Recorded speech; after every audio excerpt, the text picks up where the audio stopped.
Hey folks, their stream is on. This is the non-pre-show. And I'm going to start recording the audio, which I forgot to do last night. Hey you guys, how's it going? How you doing? I'm pissy right now, so you got to put up with that. Perfect timing. Good evening, Scotty. Hey, Leslie. How you doing? We're going to start this show, this circus of sorts, in just a couple of minutes. Religious pluralism. That's what we're talking about tonight. It's short and sweet, but we got stuff we can talk about regarding it. And I got other things to talk about as well.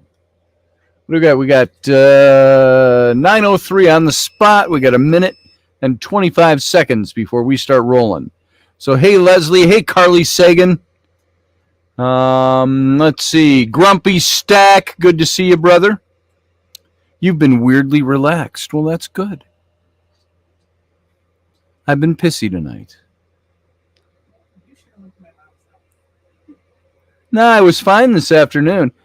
I hate things that are supposed to work a certain way, and it's tech, and it doesn't. It doesn't do what it's supposed to do. And it doesn't do the thing that you've done with the same piece of tech before. That drives me insane. Hey, Barbie D. Good to see you. Michelle Canham Free. Good to see you. We got about 25 seconds or so. Almost 30. Leslie's the same way. So, and here's what's going to happen for those of you not familiar. I will go dark for a few seconds, like right now. Here we go.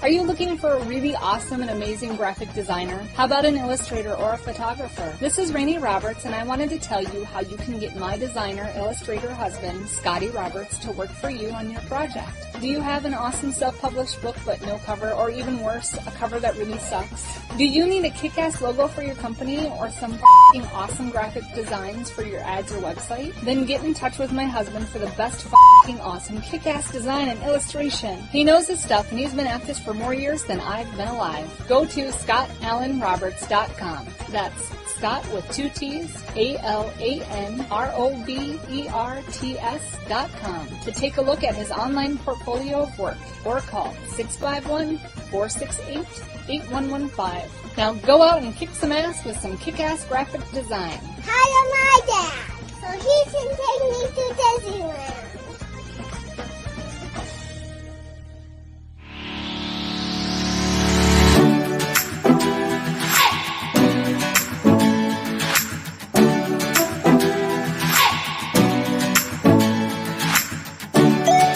You're listening to the Intrepid radio program with Scotty Roberts. Intelligent Talk.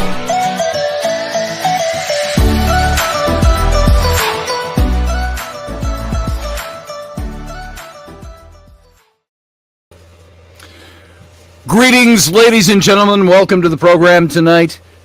This is Scotty Roberts. I'm your host here on the Intrepid radio program, right here on Odyssey Radio. And that's Odyssey, ODYSY, radio.com. And I want to welcome you all to the show. If you're listening over on Odyssey Radio, you will be able to hear just the audio version of this show, which, hence the word radio. It's a radio broadcast. And so I want to thank you for being there. But if you want to join the video simulcast of this show, complete with chat room, you can go one of two places. You can go over to the Odyssey Radio Facebook page.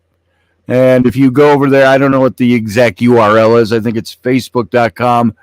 I don't know if it's /page/ whatever, but it's Odyssey Radio you want to go to over there. And you can go over to my YouTube channel, and that is youtube.com/Scotty Roberts.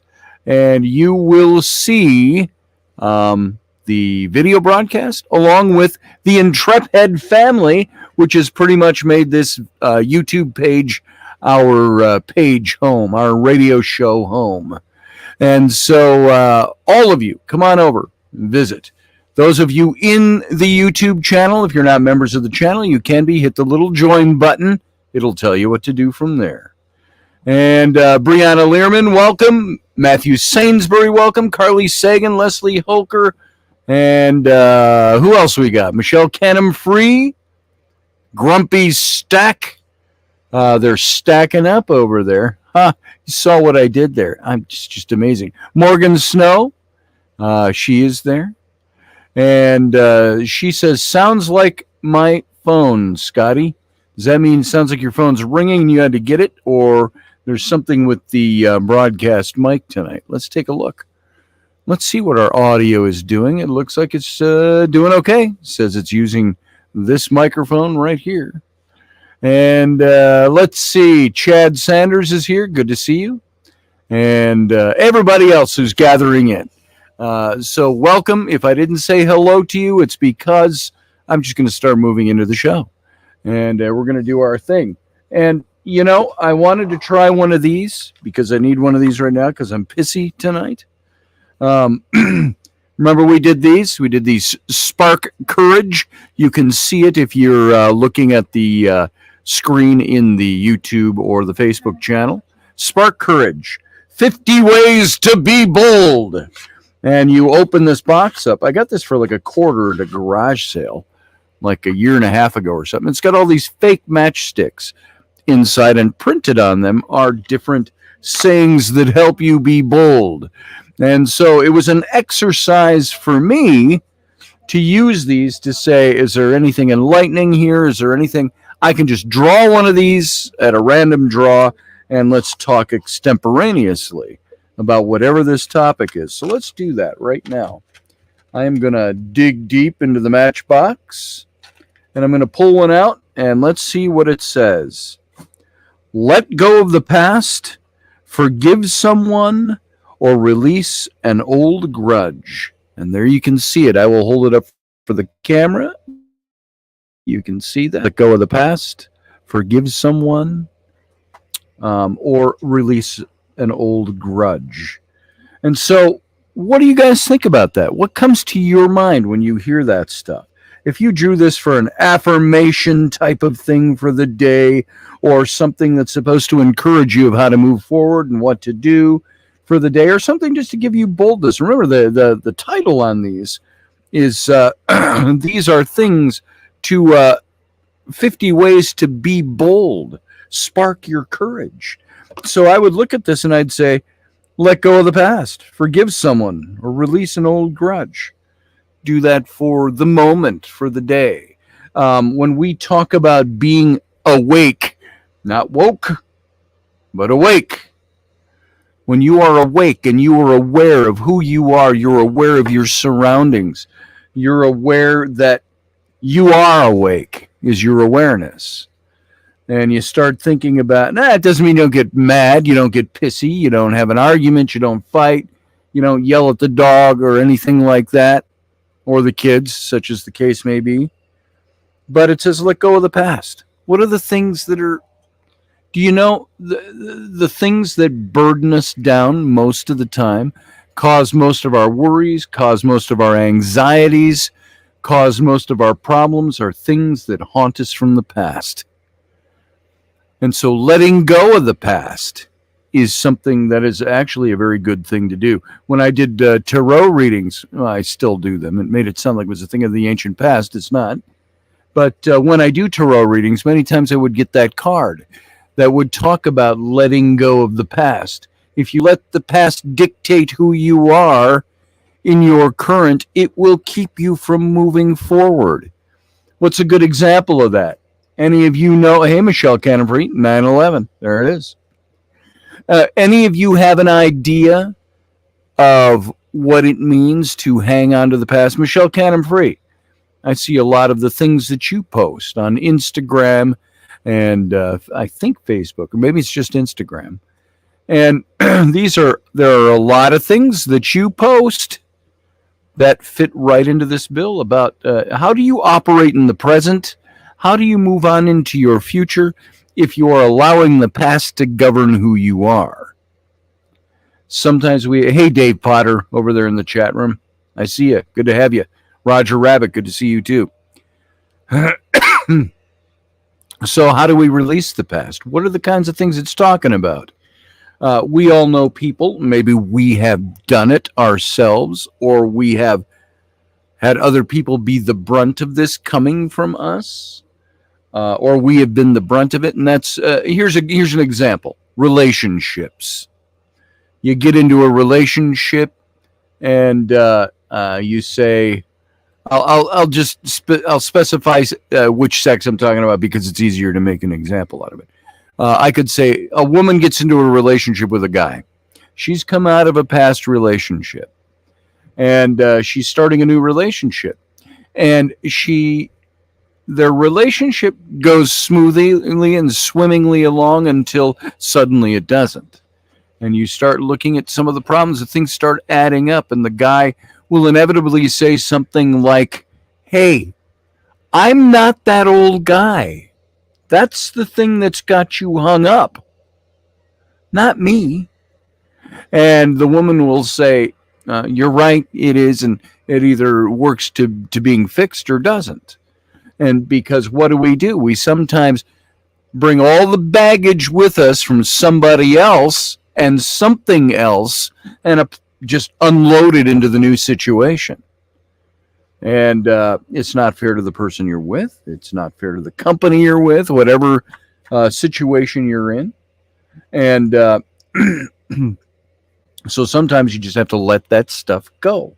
And letting it go is the hard part because that's the psychology of it. That's the stuff that keeps us down.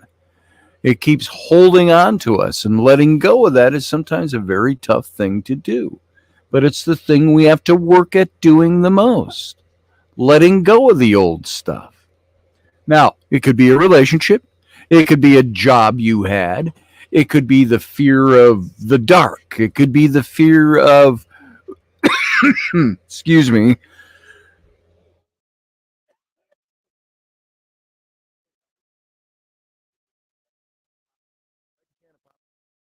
thank you. And excuse me for that, folks. My cough was elongated that time. It's a dry cough, and I'm very wet. And so my young assistant Ellery is going to say hi. Hi. Hi. Bye. You're mad about something. So I needed something on my throat, and this isn't ideal, but it's what's right here down here. I'm on radio. Shh. No, yeah, you're not allowed to get hurt. Yeah. I did yell at you for saying yeah. Ow. Don't be dramatic. So, all right, kids. All right, what was I saying? Anyway, you get it. Letting go of the things of the past. Forgive somebody, it also said. You got somebody you have to forgive? Even if they don't really deserve it? Does anybody deserve forgiveness? Does anybody not deserve forgiveness? Can you forgive somebody that most people would say, well, how can you forgive that person? How can you forgive that thing, that act, that bad thing that happened? What are the things about forgiveness? We talk about forgiveness as being that thing that I'm giving up my right to hurt you for hurting me. Kind of a thing. when I forgive. Because we elevate ourselves to be really superior when we don't forgive.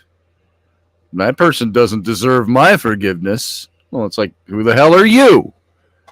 Are you God? The day I wear God's sandals is the day I can decide whether or not I want to forgive somebody. I got Easter egg peonies. Easter egg peonies? What are peonies? Peanut butter cups. Very nice. It's so nice of you to just plop in here and contribute for us. Okay? I got to do radio show. Bye. I love you. Pop. See ya. I love you. Go away. So there, we're just back in a normal familial mode. And so forgiving people. Don't. I'm telling you, I'm on radio. I don't like having to say this stuff when I'm on radio. So nothing comes out of your mouth. I don't need an excuse. I don't need an answer. I don't even need input. I just need you to stop making noise for the sake of being precocious. Boom. There you go. You're right, Leslie. Sometimes one can't. It's tough to do if you're talking about the forgiveness issue. Keeps us from being filled with hate and anger.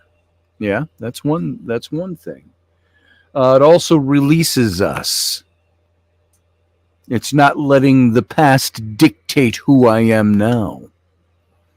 When I forgive somebody, when I don't forgive somebody or refuse to forgive somebody, what am I doing? I'm hanging on to the past pain they caused.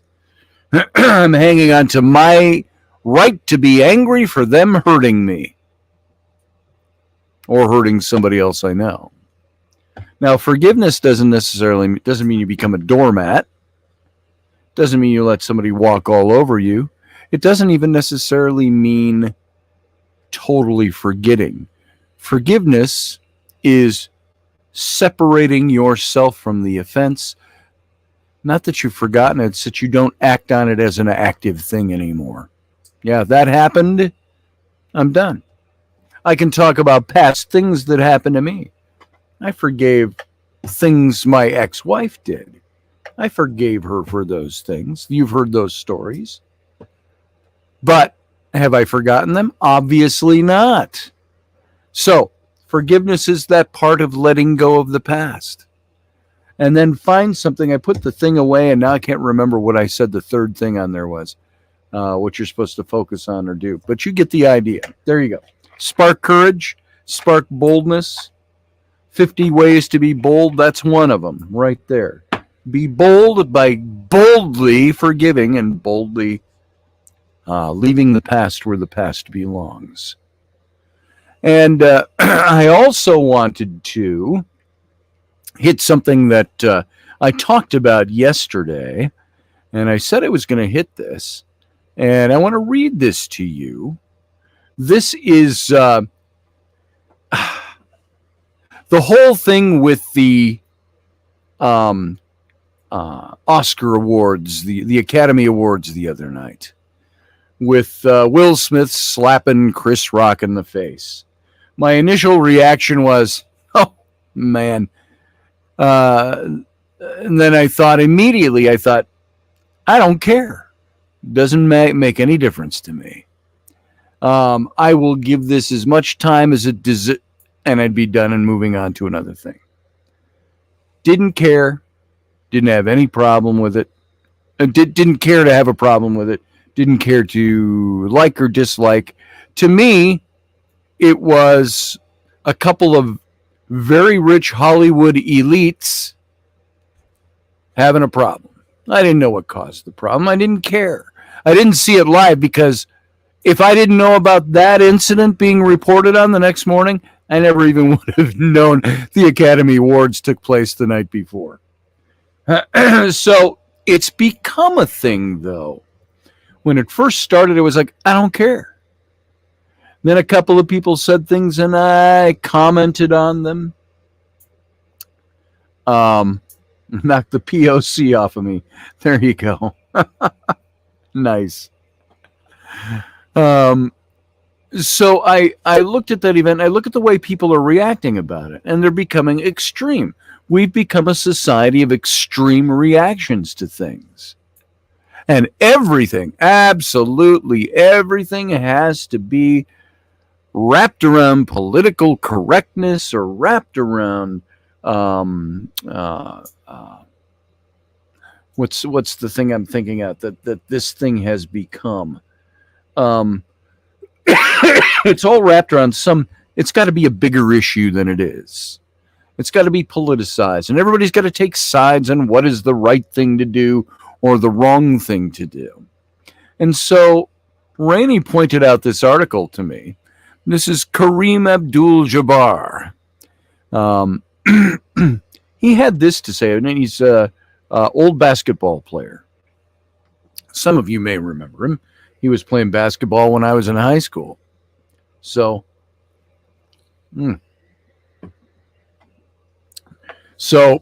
he said that actor Will Smith's altercation with comedian Chris Rock at the Academy Awards perpetuated stereotypes against black people. Now you hear that and you go, oh boy, here we go. We're getting into politics and PC stuff and all that. But he had a very good take on this, I think. He said this. When Will Smith stormed onto the Oscar stage to strike Chris Rock for making a joke about his wife's short hair, he did a lot more damage than just to Rock's face. This is how he started. He wrote this article in a Substack column published Tuesday. He said, with a single blow, petulant blow, he advocated violence, diminished women, insulted the entertainment industry, and perpetuated stereotypes about the black community. Said all these things are things that he did when he made that action. And when he hit Chris Rock. And he said the NBA Hall of Famer also wrote in his column that some fellow celebrities have agreed with Smith's actions toward Rock, noting comedian Tiffany Haddish's remarks on the altercation that romanticized Smith as a loving husband who defended his wife's name. We've all heard that one about that event. I think that's a bunch of BS. B is in B, S is in S.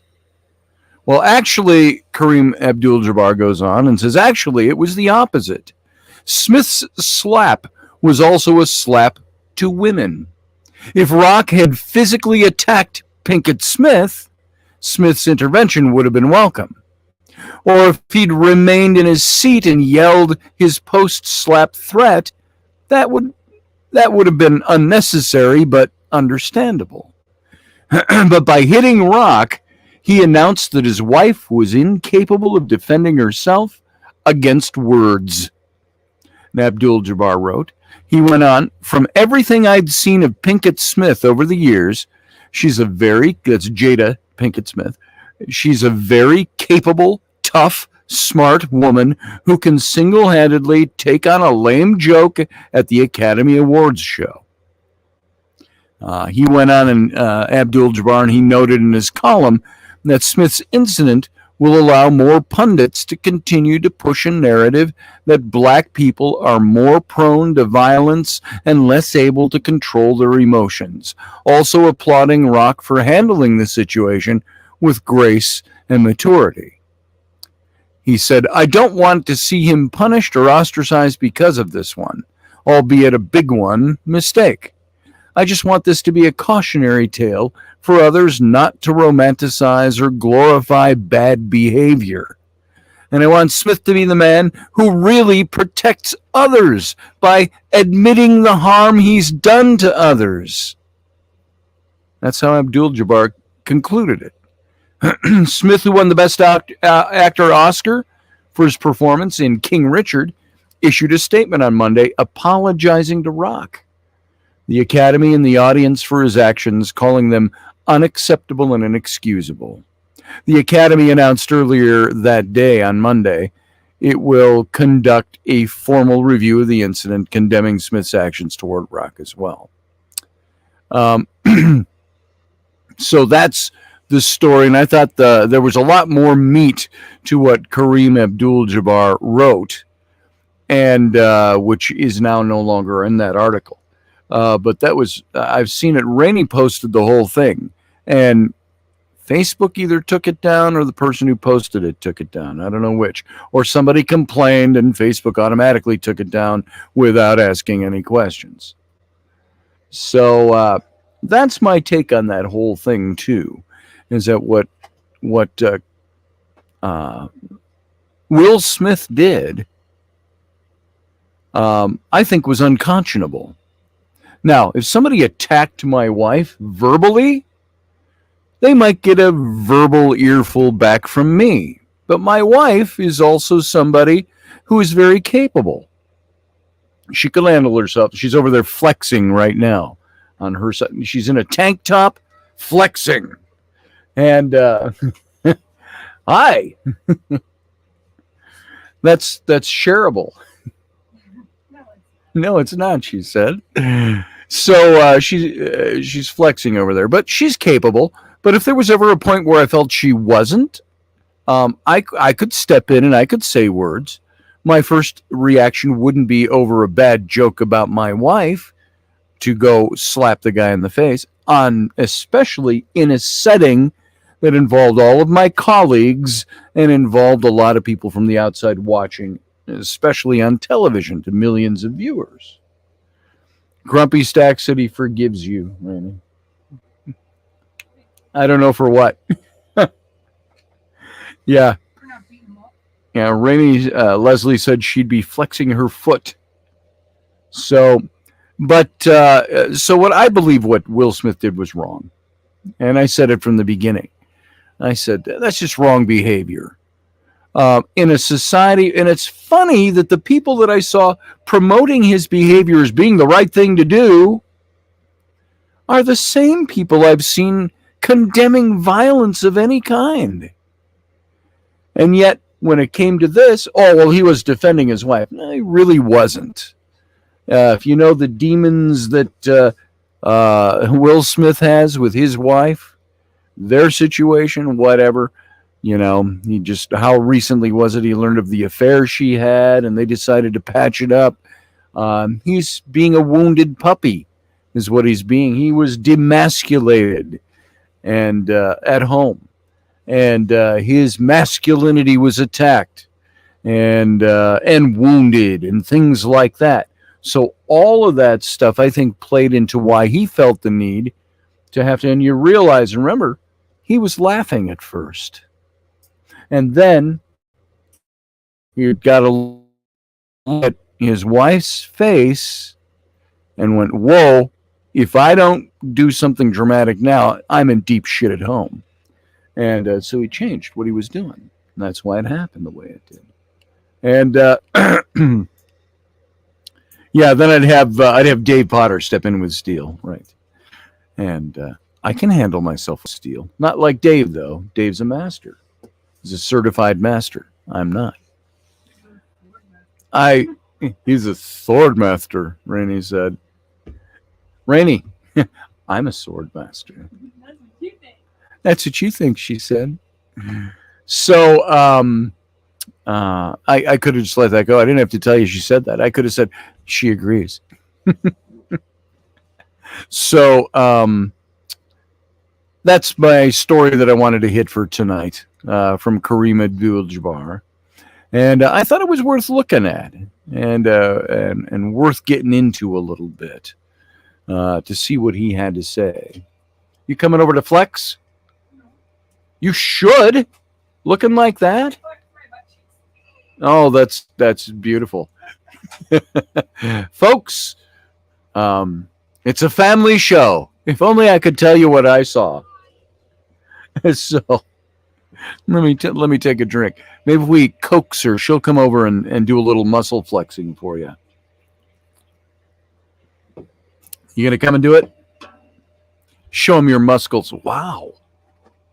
Here she is. Here she is. There you go. There she is. So she was sitting across the way, flexing muscles. So there she is. Right? Miss America. There you go. I'll squat a little. So there it See me is. flex my Brianna, yeah. She flexed her butt cheeks at me too. How's this for scintillating radio? For those of you just listening. So You're missing out on so much by just listening and not watching. oh yeah. There's Brianna's response. Her flexed arms. Uncle Dave approves, he says. Uncle Dave approves. Bobby muscles. Hi, Carly. So there you go. Hi, Barbara. Hi, Matthew. I see everybody. Hey everybody. Hi, Leslie. Hey Paige. Good to see you. So all right. Hi. I'm gonna go bring kids to bed. All We're right. almost back on the schedule after spring break messed everything up. Yeah, that's good. Hate spring break. I do Parent too. torture. Me too. Don't teachers get enough time off on the weekends and Yeah. summer break? Come on. Come on. They get 3 months off. All at one shot. Oh my goodness. All right, everybody's saying good night. I got to get back into doing Good the night. show. Have fun. Good night. I love you. Bye. All right. Where were we before we were so rudely interrupted? Watch me make my boobs dance. Yeah. Let me see. Nice. She's flexing her boobs. There's no other better way to put that. Over there. So, what was I going to talk about tonight now? Yeah, there was a main topic, and it's getting into something that's a little more religiously on the intellectual side of things, if you will, for lack of a better way to put it. It's words we don't normally use when we're talking about religion and so on. We've all seen the little coexist sign that's made up of what? The moon for Islam, the peace sign, the E, whatever that is, with the arrow and the cross below, it's something sexual. The Jewish Star of David, the cross at the end, the infinity symbol, all of those things. We've seen that coexist. And I wanted to just talk really briefly about religious relativism. You know what relativism is? When you say everything is relative to each other. It's like saying there are no absolutes because everything is relative. It all depends on how you see it. We would always hear that truth is in the eye of the beholder, which I happen to think is one of the biggest pieces of bullshit ever fed us, psychobabbly-wise. Pardon my French. Truth isn't in the eye of the beholder. Maybe their perception of truth is in their own eye, but that doesn't change the thing. I used to use, I remember I got a coffee mug here. This coffee mug is black with an image on it. Well, let's just call it a black coffee mug, because that's what I used as an example at Dave Potter. You'll know this place. I was sitting at Kieran's Irish Pub with some people. We were talking. And we were talking about relativism and absolutism and so on. And I said, this coffee mug over here, this is a black coffee mug. I said, and they're saying, well, that's the way you perceive it. I said, no, it's black.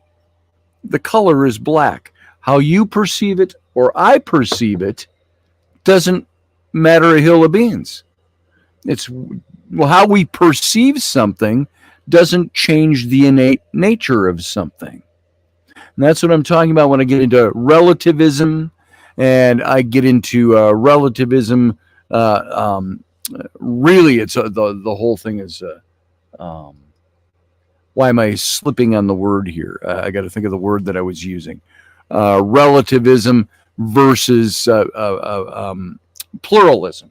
Pluralism is the other word. And it's like saying some believe, wow, that's impressive over there, Rainey. Pardon my pause, radio.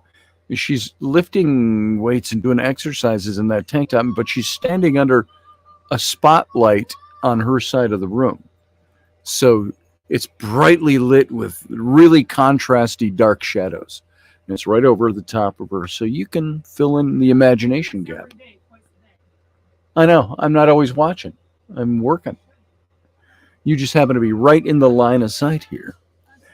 So, scintillating radio, folks. Wow. It's a great pose. That's all. Scintillating radio. Me admiring my wife. And, yeah, would you? And Doug Stack, I just want to say, keep your effing mouth off my wife. Or how did he say it? There you go. There's I don't know if Doug Stack actually said anything. I just thought it was worth. Yeah, when they tell us black is not a color, says Paige. Exactly. So the truth of the matter is, what I believe or perceive, whether I'm colorblind or I'm black and white blind or whatever the thing that's going on with my eyesight or my perception of something, it doesn't change the thing. It only changes my intake of the thing. It changes my interpretation of the thing on a either visual, physical, mental level. It doesn't change the thing itself. So relativism versus pluralism, what is that? So this is kind of a thing about diversity in religious belief. Doesn't mean it's all mere subjective preference. Now, do you know the difference between objective and subjective when you're talking about an argument about something? Here, I'm going to give you some textbook objective. What does it mean to be objective? Of a person or their judgment, not influenced by personal feelings or opinions in considering and representing facts, relating to or denoting a case of nouns and pronouns. Okay, whatever, that's into syntax and stuff. But a thing aimed at or sought, a goal, the system has achieved its objective. Historians try to be objective and impartial. A judge or a jury tries to be impartial and listen to the evidence. So being objective in this particular case is having an open mind about religious beliefs. So what is subjective then? Is it the direct opposite? Subjective, based on or influenced by my personal feelings, my tastes, my opinions, and things like that. His views are highly subjective. That's not a good definition sentence. His views are highly subjective, and he bases them on his personal feelings about something or his perception of something. So, in so saying all of these things, then what would be pluralism? Let's take a look at the definition of pluralism. Pluralism as a political philosophy is the recognition and affirmation of diversity within a political body, which is seen to permit the peaceful coexistence of different interests, different convictions, different lifestyles. So pluralism is a condition or a system in which two or more states of mind, of perception, groups, principles, sources of authority, etc., coexist. So when you're talking about religious pluralism, you can say, I coexist with all these other things. But then what is relativism? What's relativism? Let's take a look at that. Let me look up the definition for you, the textbook definition of relativism. Relativism. Boom. Typing around a cord laying across my relativism. It's a family of philosophical views which deny claims to objectivity within a particular domain and assert that facts in that domain are relative to the perspective of an observer or the context in which they're assessed. So, relativism is the doctrine that knowledge, truth, and morality exist in relation to culture, society, or historical context and are not absolute. So this is relativism pretty much says that I can believe what I want if it does not, if it's, or I can believe something is not, and that there is no absolute. That's what I'm trying to say, that there are no absolutes, because it's all relative to one another. Perceive, says Sean Stroik, exactly. It's thinking about, I'm sorry, Steve, you're talking about something else there. But it's interesting. He's thinking about stopping in Ohio to possibly buy some bison meat. Oh, I thought you were saying bison at White Feather Meats. That sounds awfully darn good. I'd like to buy some bison meat and have a bison rib roast. Dave Potter, do you know how to prepare a good bison out there? Maybe we should have Dave over as soon as it gets warm enough to cook out. So that sounds very good. And Sean Strike, it's what you perceive. And so, in getting back to this, religious pluralism or relativism, you can say diversity in religious belief doesn't mean it's all mere subjective preference.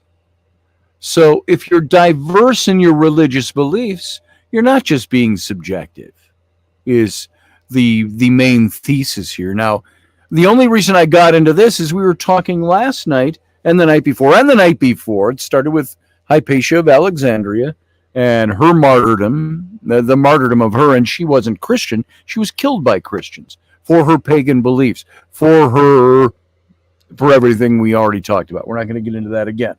Then that got us into talking about Christian violence. Not violence perpetrated on Christians, but violence perpetrated by the church, which is just one denomination within Christianity, but the predominant existing body that existed, in the first couple of centuries, after the first couple of centuries. And then we got last night into talking about Christian violence in the sense of slavery, its condoning of killing, its conversion by threatening, by coercion. And we talked about that last night. And so it got me into this looking at, why did they do that? Why did the church do that? Because they were teaching that there is no such thing as this pluralistic or subjective or relativism within the church, that there are absolutes. Now, you could hold that there are absolutes. I think there are absolutes. An absolute, you can look to certain science and say there are absolutes in science. There's an absolute, if I take a dagger and shove it in my chest, I will probably kill myself. Now, is that an absolute? The probable part is, yeah. Science, if I cut off all my oxygen, I will die of suffocation. That's an absolute. Now, I can change that absolute by bringing something different in, a random element like an oxygen tank with a breathable mask. Now, that would change the conditions of the test, so to speak, but that would not do away with the absolute that you will die without oxygen. So that's an absolute. And so many people hold that there are no objective moral truths. And in part because of the cultural differences that exist with respect to morality. If one religious group says adultery is immoral, but what if somebody who doesn't believe in that religious and says, I'm a swinger, so therefore adultery is not a thing for me? So are those are absolutes about what they believe, but at the same time, that's something that, because of their cultural differences, because of the things that exist with respect to morality are different, they don't see certain moral things as absolutes. Now, that's just an example that came to mind because it's kind of stuff that comes to everybody's mind when you think about these things. What's a moral thing? Philosopher James Rachels has shown the flaws in this sort of thinking. There's a similar argument and a similar response can be given to those who think the diversity of religious experiences and beliefs shows that there are no objective truths in the religious or spiritual realm. And so I disagree with that. There aren't objective truths, but let's go on. Consider the following argument that could be given in support of religious relativism, that all things are relative. The premise: different cultures have different religious beliefs and practices. The conclusion: there are no objective religious truths. Okay? So get that? Cultures have different religious beliefs and practices, but there are no objective religious truths. So when evaluating an argument of this form, there's two questions you have to ask. Is the premise true? Does the conclusion follow from the premise? Now, it's clear that the premise is true. Excuse me. The array of religious belief and practice in the world is vast and varied. So that premise is true. So people think of and seek to relate to God or the divine in a variety of ways and with a variety of ends in mind. And they might think of the divine as Yahweh, Jehovah. They might think of him as Allah. They might think of the Trinity, the Tao, or something else. They might believe in a pantheon of gods. They might seek union with God in Christ, or nirvana, or approval from God leading to an afterlife of bliss. But what's important to see here is that the variety of religious belief and practice does not yield religious relativism, meaning all things are relative. Doesn't do that. The premise does not create that. The conclusion does not follow from the premise. That is, one can accept the truth of the premise, but one is still logically and rationally free to deny the conclusion. How about that? Does that make sense? And what were these again? The premise: different cultures have different religious beliefs and practices. Conclusion: there are no objective religious truths. What was objectivity? That all things can be relative to each other. All roads lead to Rome, so to speak. It doesn't necessarily draw that conclusion by saying everybody has different practices and beliefs. So, I might have a different practice and relief. Let's use that sexual illustration. You might have people who have different practices and beliefs regarding sexuality. Because there are two, let's just say there's those two groups. One of them believes in marriage is for the couple only, and the other one believes that it's an open thing. Now, that's variation in beliefs. That's a truth. That's the premise. There are different groups of people, and different people will believe things differently sexually. The conclusion doesn't mean, though, that there's necessarily a lack of an absolute there. And this is, and the point I'm getting is, in religion, there might be an absolute. I remember this old book. I've got it on my shelf somewhere. It came out a long time ago. Doesn't seem old in the respect of thinking. I'm not talking antiquarian. I'm talking old 10, 12 years ago. And it was called The New Absolutism. And he said in his subtitle something about the new absolute is that there are no absolutes. And that in itself has become an absolute. It's a paradoxical thing. So it's clear that the premise is true. The array of religious belief and practice in the world is vast. But these are the things that the Inquisition, that the literalist Orthodox Church foisted on other people. These were the deaths that were imposed because people did not believe the way the church wanted them to believe, or they wanted to wipe out a different form of belief in the Gnostics. So people think of and seek to relate to God or the divine in all these varieties of ways. And they might think of the divine as Yahweh, Allah, Trinity, Tao, something else. Might even believe in Christ. They might even believe in a vast array of gods. The conclusion doesn't follow from the premise that everybody believes differently. So this is because the pattern of the argument is flawed. The premise is about what people believe, while the conclusion is about reality. So there are people who believe that the earth is round, and those who believe it's flat. But nothing about the shape of the earth changes or follows from the fact that different people believe different things about the shape of the earth. So, I would say, because somebody is a flat earther, which I think is dumb, because somebody's a flat earther doesn't necessarily change the shape of the earth, does it? There's a diversity in belief. I believe it's round, it's a globe, it's a ball. And flat earthers believe it's a disc, it's a frisbee, it's something like that. Those variety of beliefs doesn't change the actual shape of the earth. But one of those is true. So there are people who believe that the earth is round, those who believe it's flat. But nothing about the shape of the earth changes or follows from the fact that people's belief system differs.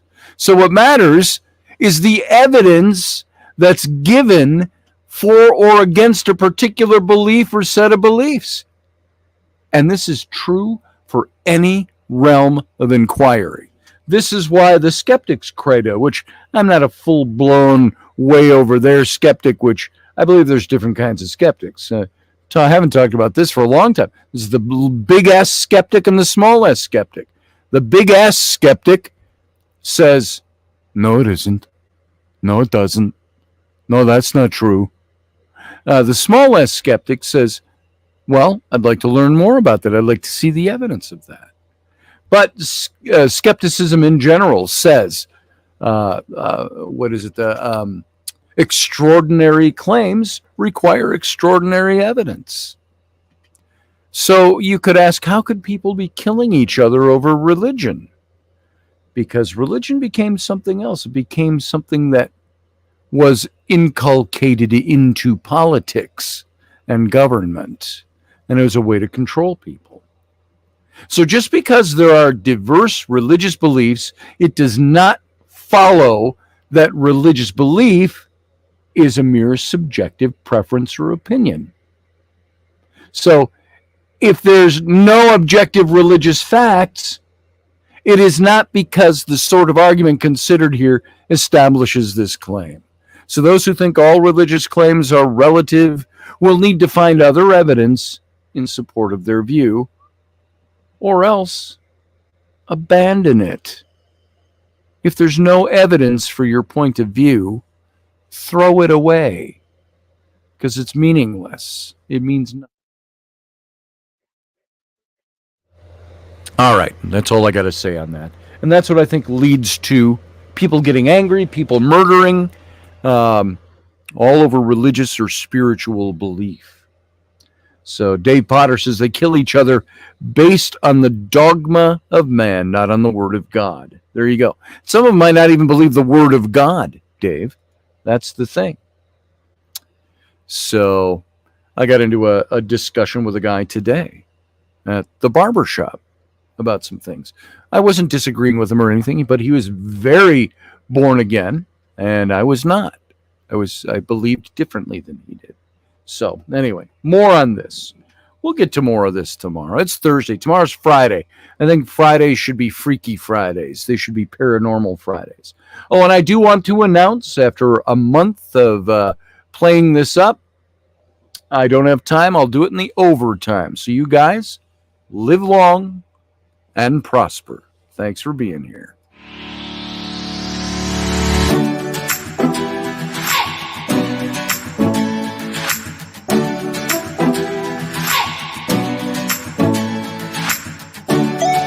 You're listening to the Intrepid radio program with Scotty Roberts. Intelligent Talk.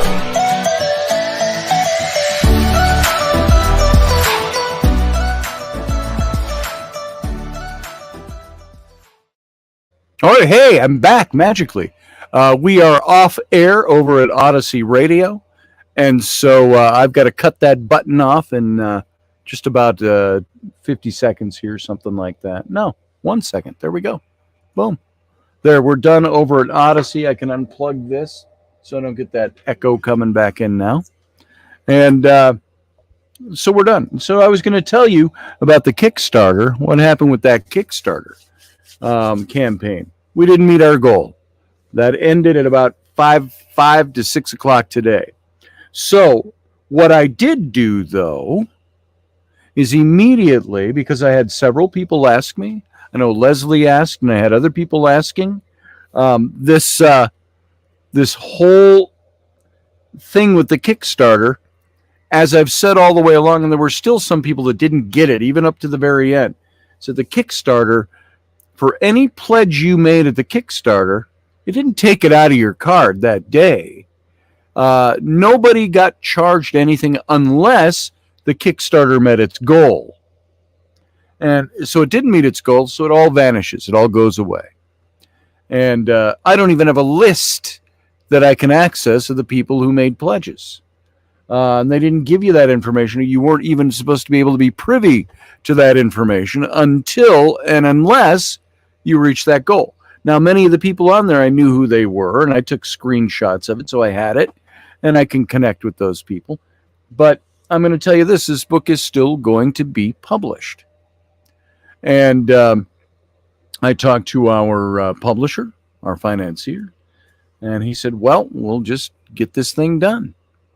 And he wanted to see, hopefully, a recouping of his investment before he even had to put it in. But he's willing to go and move forward. So tomorrow, we're going to hit this hot and heavy tomorrow and get this thing rolling. Now, I have done something, and I'm going to put this into the chat room for you. If you made a pledge over at the Kickstarter and you still want to uphold that pledge, you can do that. I'm going to give you a place where you can buy the book. But you can also, it's still a pre-order because we're going to press now. You can also, if you gave more to the Kickstarter to help the business out, you can still do that. And I'm going to have a button there that says, hey, you can just contribute if you want to do the extras. And we'll have to communicate back and forth a little bit to see what it is you wanted, what level you wanted. If you wanted to put in the same higher level, that you get the things that come along with that. So if right now, it's real easy. Go to theswordintheclay.com. That's the site. Now, I'm going to forewarn you, it's not quite ready yet. You can go over there, the buy now, I think, button doesn't work yet. It's not linking up to the right thing yet. But you can click on the contribute button if you wanted to throw money in. That just goes into the account. So, thank you, Steve. I appreciate that. I would not charge you any more than I would charge anybody else. It's mostly extra handling, extra postage stuff and all of that. Now that's changing, so we'll have to see what we'll be able to do with that. Thank you, Steve. I appreciate that. Legionnaires level, please. You got it, Grumpy Stack. And so if you go over right now, oh, there it is. Leslie just put it up. If you go to that link right now, there it is, theswordintheclay.com. That will give you, now, I got to tell you, the site itself, it's not finished being built.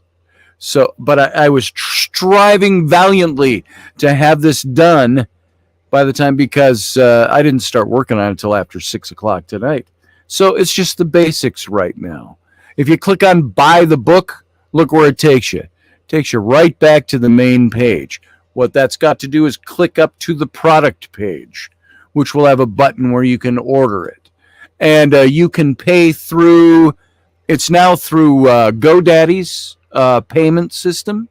And you can also pay, if you hit the contribute button, say you buy a book, or you've got the Legionnaire, and I can't remember the dollar amount. Let's say it was $158. If you want, you can go over to the contribute button. You see what that does? It goes right to the Scotty Roberts Illustration and Design GoDaddy, PayPal page. And you can click on send, and then it will allow you to either sign into PayPal, or it will allow you. It's the same link that I've got over on the YouTube site. So there it is. There's that site. And we'll beef this up. You can scroll down to the bottom. It's got all the images down in there. Again, you've seen a lot of these along the way. You can take a look at the images. I'm going to have a blog in here as well. I mean, who blogs anymore? It's going to be, but I've got it in there to keep you all up to date on what's going on. And that'll be the way that we start pre-selling the books now, which will hopefully, if all goes well, we will have finished books in our hands between 4 and 6 weeks. So Steve doesn't have a credit card. That's all right. We'll work it out, Steve. You and I can work things out personally. And so Leslie already contributed. Thank you. Did that work for you? Did that button work? You were able to contribute, I hope. And thank you very much, Leslie, for that. And so this is now the way that we will, since the Kickstarter didn't take off, this is the way that we will allow everybody to pre-purchase the book if they want to pre-purchase. And then once the book is out, we'll have it available in many different ways once the book comes out. So thank you, Leslie. I sure appreciate that. And so there it is, folks. Now, the PayPal, I was told just today and yesterday, they said, you asked for too much.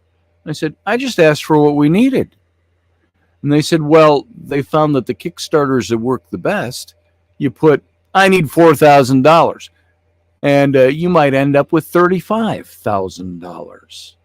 One of the test examples was the potato salad Kickstarter. Anybody remember ever hearing about that? A couple of guys put up as an experiment, a potato salad. A potato salad Kickstarter. I don't think it was a recipe or anything. I think it was order a tub of potato salad. Or it was the picture of the potato salad. It was something very benign. But their goal, $10. And all it was no, I think it was you didn't get anything out of it. You were just contributing so they could buy potato salad. And do you know what that site made in the end? Something like 35,000. Oh, wait a second. I got to double check that. I think I sent it to you, Leslie. Yeah, I find this out after the fact, by the way. That's the best way to maintain or conduct a... I don't have the potato salad one up in front of me. But, hell. I'm just going to go look this up in the message where that was sent to me so I can tell you exactly what was said about... Okay, there it is. And this is right off of Kickstarter. They asked for $10 for potato salad. They had 6,911 backers who all pledged the total amount of $55,492. So I don't know what those guys did with the money, but it was just potato salad. $10. And people contributed to that to the tune of $55,000. So that you've also got, by the way, Sanderson. There's that author. Did I mention him last night? I saw that this is one of these huge success stories on Kickstarter. Sanderson, not Jason. What the hell is his name? Sanderson is his last name. He was a science fiction fantasy novelist. He, let's see if I can just type in his last name and get it. Yep. No, that's not it. Sanderson. What the heck is his name? Sanderson. fantasy. Hold on. 4 books. Why can't I think of his first? It's coming to me. Can't find the books. It says for some reason just under his last name. I just saw this, and I saw it this morning too. This is a guy. He's a well-known author, Sanderson. What the hell is his first name? Anybody know? He wrote for the Wheel of Time, that new series that's out on. I think it's Amazon. You can look at it. He wrote the last 4 books in that. Brandon Sanderson. Brandon Sanderson has a Kickstarter up. And his Kickstarter, he comes on in his little video, and he's well-known fantasy writer. He's an American author of epic fantasy and science fiction, best known for the Cosmere fictional universe, in which most of his fantasy novels, most notably the Mistborn series and the Stormlight Archive are set. He's been writing those, and then he was chosen, handpicked, to write the last 4 books of the Time Wheel series of books, which is now a television series. And Brandon Sanderson, I got to tell you this, because this is amazing. It's the highest rated raking in money Kickstarter that was ever put up. Brandon Sanderson. Why is it? Oh, there it is. All right. Now this backer kit. Here it is. Oh, where's this thing? Right here. Okay, he asked for really high. He asked for $1 million. But what he was doing was offering 4 books. And he said, this is just a thing that says, never heard of this Sanderson guy before all this buzz about his Kickstarter? Read this introduction from Brandon about his books. And if you're a longtime fan, you can probably skip it. Now, this is from the author. He says, hello, and I watch him. He's a very cool guy. He's about 15 years younger than I am. He goes, hello, welcome to my increasingly unbelievable Kickstarter. I write primarily science fiction and fantasy with a focus on compelling characters and imaginative settings. These books are an excellent place to start into my work, as they're each standalone novels that requires very little previous knowledge of anything I've written before. And if you're interested in backing the Kickstarter, you can do so. So what he did, he wrote 4 novels, and he's calling them surprise novels. And he wrote them over the last 1.5 to 2 years. He wrote these novels as a surprise to his readers. He didn't say a peep about them until he launched this Kickstarter campaign. And they put $1 million goal on it. I don't know why so high. They put $1 million goal.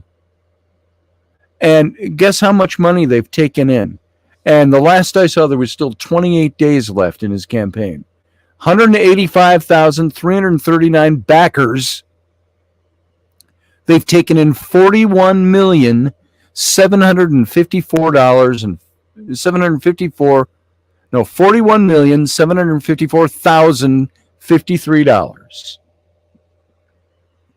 of a $1 million goal. 41 times his goal. $41 million. 41.7. I don't know if he ended the campaign or what he did at that point, because it's still, as of yesterday, said 29 days left. So $41 million. Novelist. I would say he's probably set for life now, as if he wasn't probably already. That's pretty cool. Let's go, Brandon, says Dave Potter. And apparently he has already said that he's going to take a lot of that money and help out smaller authors that have helped him along the way, that have bought his books on his Kickstarters. He's going to help them with their Kickstarters and fund their Kickstarters, which I think is pretty cool. So, yeah, that's quite a lot of money. So I think that's pretty cool. And yes, Matthew, you're right. That's part of the story of the book I've written. The ghost of Stephen Carmen Bird saved William twice, first at Vimy Ridge and at the Battle of Arras. That's right. And so, oh, by the way, I got a big announcement. A fun announcement. It didn't come in time for the Kickstarter. We had hoped it would, but the person in charge of doing this stuff was on vacation. You've all heard of Coast to Coast with George Norrie. I've been on Coast to Coast, I think, 5 times, but I haven't been for a long time. I was told today the last time I was on was 2016. And I can't remember what it was for, just a recap of a bunch of my work, I think. And so, as of today, I am going to be on next Thursday night from 2 to 4 in the morning. Remember, it's an all-night show, midnight to 5. Or midnight to 4, whatever it is. So I'm going to be on with George for 2 hours next week. It's either, I believe it's Thursday night into Friday morning. It could be Wednesday night into Thursday morning, but I don't know for sure. I think it's Thursday night into Friday morning. Because she said it to me, Lisa over there, who's been running that show forever and lining up the interviews and stuff. She called me today and only had a few minutes. She goes, yeah, I want to tell me more about the book. I told her, and she goes, okay, how's next Thursday? I go, good. That's great. And she goes, I gotta run. She said, write it down and let's talk in a couple of days, or talk tomorrow or something. So Coast to Coast. Yes, Leslie. George Norrie's Coast to Coast. Are you familiar with the show? He is the one who replaced Art Bell. When did that happen? We did the Paradigm Symposium in 2012, and George Norrie was one of our guest speakers then. And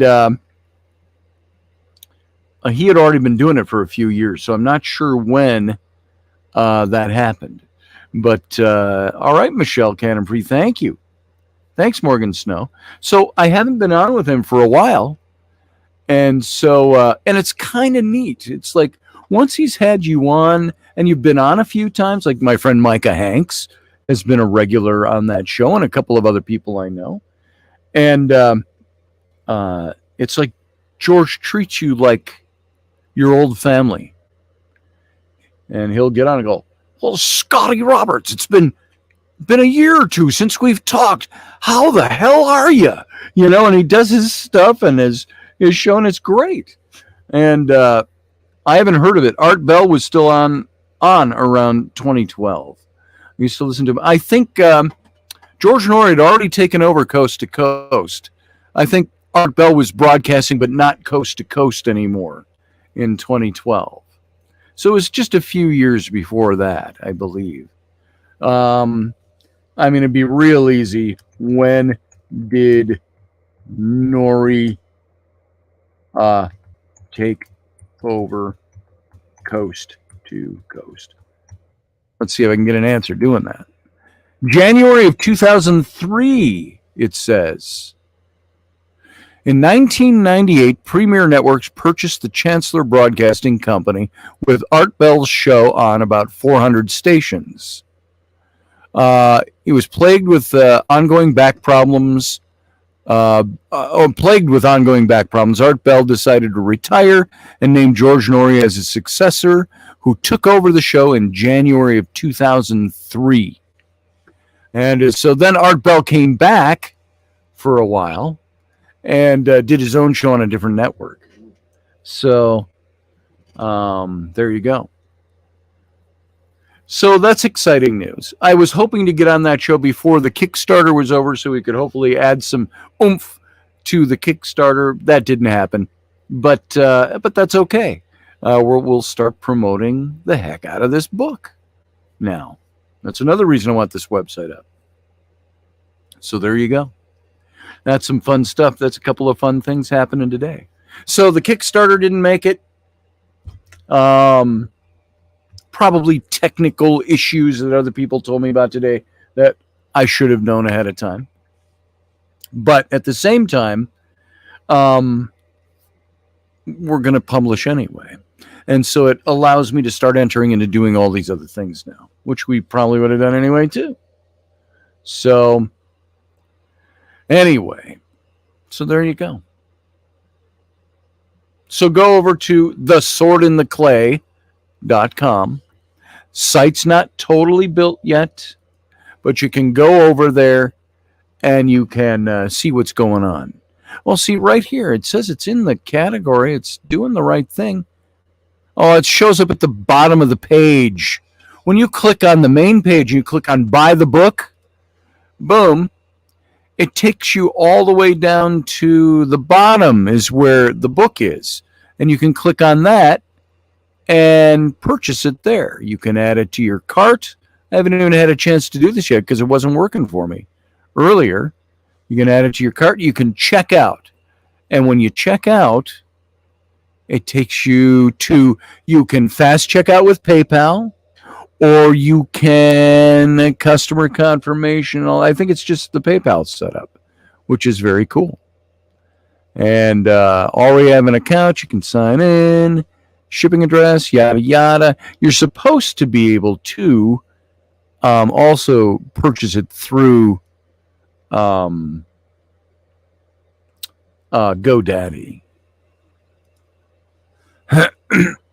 So I'm hitting return to the store.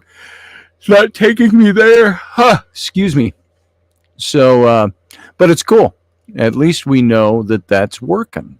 So I'm going to have to reconfigure a couple of things about the page. And won't let me go anywhere. So I got to shut that window. So that's cool. It works. I got to reconfigure it so it's easier for people to find stuff.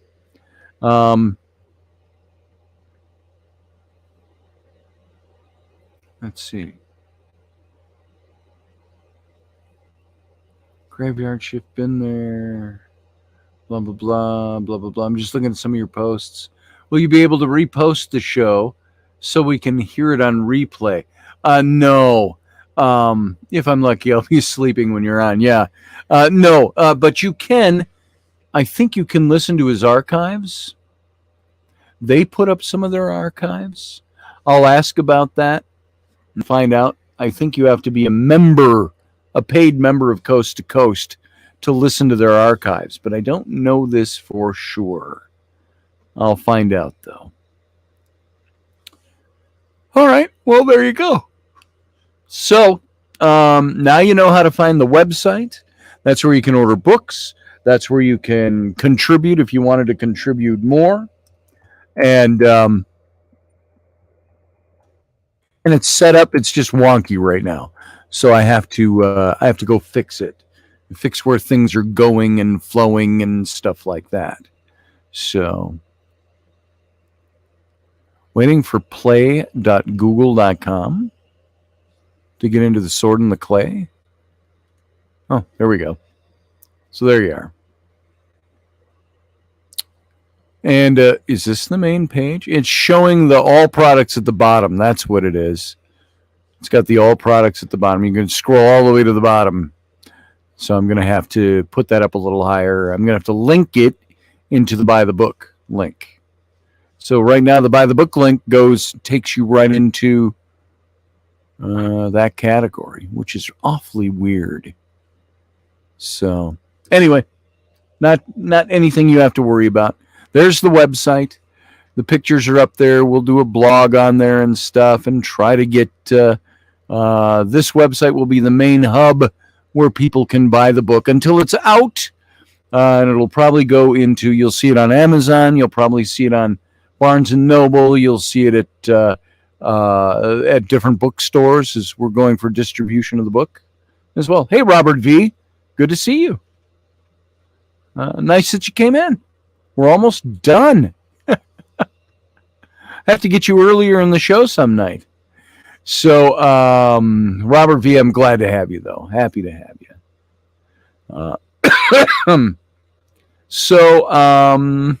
Anyway, that's all we got tonight.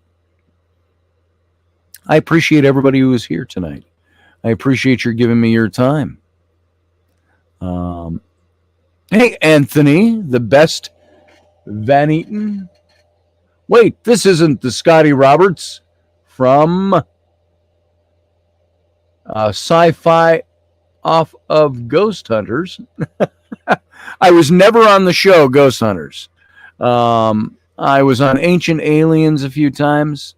Ghost Hunters, I worked for Ghost Hunters. I was the editor-in-chief of their magazine, Taps Paramag. Never was on the show. Never traveled with them for the show. Traveled with them to their events and things like that. So, Anthony, yeah. Hey, nice to have you. Anthony, the best Van Eaton. So, do I know you? Have we spoken in the past? I just don't know for sure. I don't even know if you're still here. That was back a few minutes ago. 10:19. Well, it was only 3-4 minutes ago. So, glad to have you in here. Yeah, that's me. So, let's see. What else have we got here? I was going to try to sign out and get out of here, but we can go at least till the bottom of the hour. And by the way, for those of you coming here for the first time at this time of night, we broadcast the show from 9 to 10 Central Standard Time, or 10 to 11 Eastern. And then we just, once we ditch off of the radio station, then we're just here and we chat a little bit, very informally, after the fact. So if you're here and seeing the informality of it all, that's what we do after the show's over. So, and tonight I'm going to try to not forget to put up the audio version. I have it peeking out over there. I wonder if I can share my screen yet. Jeez. There's some glitch in this now that it doesn't want me to share my screen anymore. Chrome has lost permission to capture your screen. To fix it, go to System Preferences. Unlock this screen by selecting the lock in the bottom left corner. Not of the screen. In System Preferences. Click Google Chrome. If already checked, uncheck, then recheck. There's a known Chrome issue that requires this. And then restart. Oh, I got to restart Chrome to do that. So, yeah, that kind of sucks. That blows. So if I open that link in a new tab of my System Preferences, where'd that go? Right there. Open System Preferences. Boom. There it is. I unlock I click and unlock the lock, and I put in my password. See if we can do it without restarting the program. And then I go to Chrome. Let's see, is Google Chrome even come up in here? I don't even see Google Chrome. Allow the apps to record the contents of your screen. Okay. And so I go over into, it's not even in here. Let's put in Google Chrome. Maybe that's the deal, huh? Google Chrome. Boom. Open. Oh, quit and reopen. Leave site. Changes you make. Hold on. No, I don't want to quit Google. That'll quit us right here. So, which is too bad. So, I'll just do it when we're all done tonight. And we'll be able to do it next time. I was just going to show you some cool stuff. And, yeah, if I do that again and hit open, yeah, I'd have to quit. So, and I don't want to do that. So I'll do it later. All right, guys. So having said that, I'm pretty much, Michelle Cannon-Free has lost all track of her day, her time. My apologies, she says. Free with your plan. Mobile versions of Photoshop, Lightroom. Oh, I can get a mobile version of Photoshop for my phone. How about that?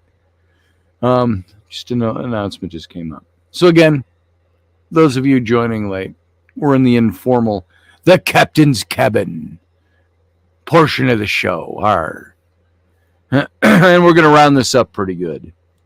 Tomorrow is another day, says Leslie. Yes, it is. All right. So, as promised, we're going to end this. Thank you for being here. Those of you who missed the show, hopefully you can come earlier sometime. Join us for the show. If not, join us for the Captain's Cabin after show, which is what this is. Tam O'Hare is a cute book, says Barbie D. Thank you. I appreciate that. And that's all I got. All right, guys. You have a good night. And I'm just going to sign off. We're just going to get out of here. I'm just going to say, live long and prosper.